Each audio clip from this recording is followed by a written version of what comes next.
This website was created as part of the data visualization course at the University of Athens.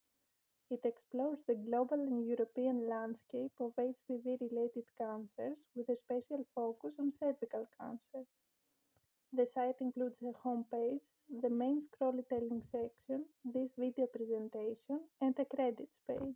At the beginning of the scrollytelling section, there is a short guide explaining how to read and interact with the data visualizations that follow.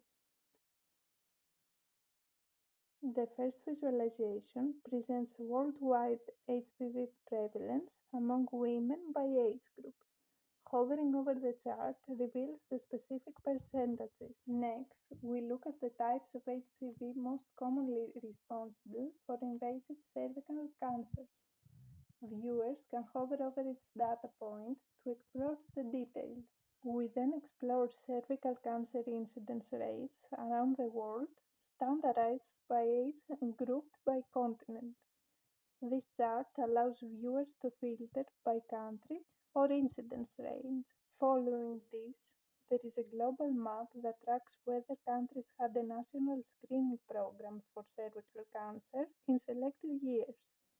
The map is interactive, allowing you to filter by year and data for the existence of said program. We then shift focus to Europe, where another chart shows HPV-related cancer rates for each country in 2021.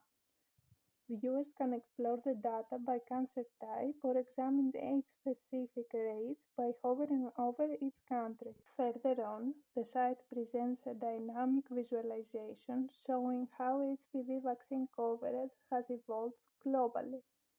This animation tracks the percentage of each country's population that received the third dose of the HPV vaccine between 2010 and 2022. Finally, we present an overview of HPV-related cancer rates, vaccination policies, and screening programs across EU countries. This multi-layered chart allows viewers to see how different policy choices may align with public health outcomes. Thank you for watching.